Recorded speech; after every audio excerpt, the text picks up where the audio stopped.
Hello, welcome to the Addenda series where I will give you a quick but detailed overview over one specific addendum. Now, this addendum is going to be fun because it is actually a two-part document.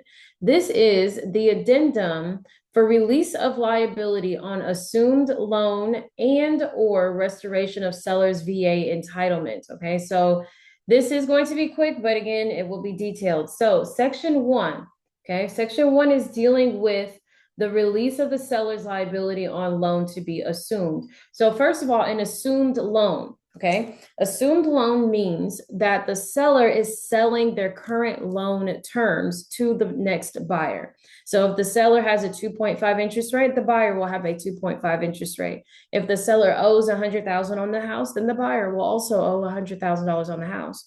If the payment is $2,500 a month, the payment will also be $2,500 a month for the buyer. Whatever the interest rate is, whatever the terms are, the entire loan package is going to be assumed from the buyer, from the seller to the buyer. Okay, the buyer is going to assume it. So that means they're going to take it all. Now, what you have to understand on either side of the deal is if the loan amount that's to be assumed is 100,000, but the sales price is 150,000, the down payment is the difference. Because the only way for us to take over the exact loan terms is for it to be the exact loan terms, loan terms. So if it's 50,000 difference and I only put down 25,000, then now the loan is not assumed. It's $125,000 loan, not $100,000 loan.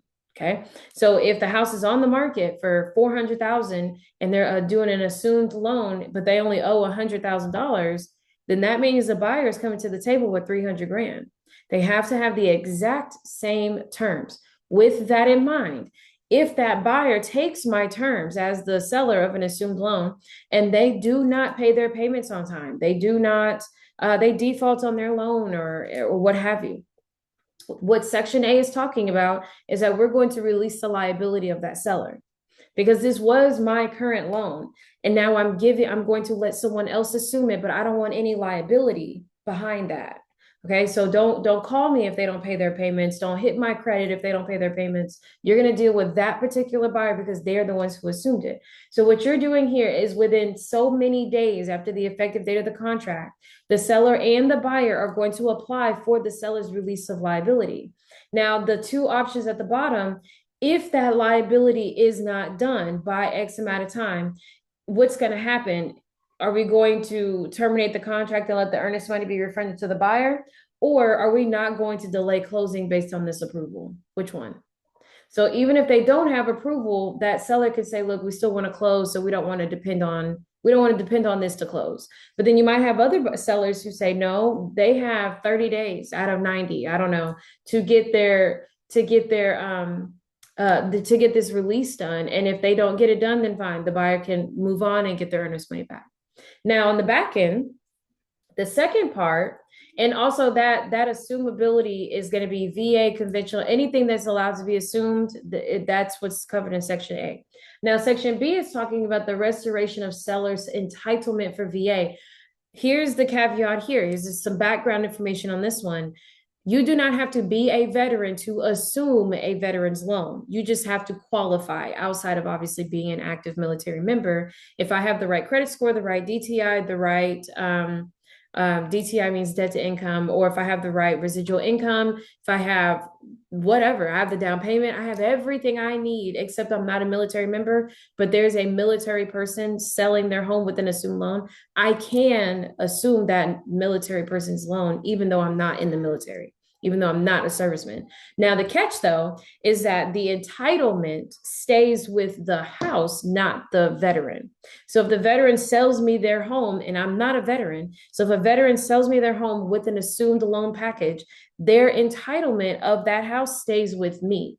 When I sell the house, their entitlement goes back to the original veteran. That's where Section B comes in.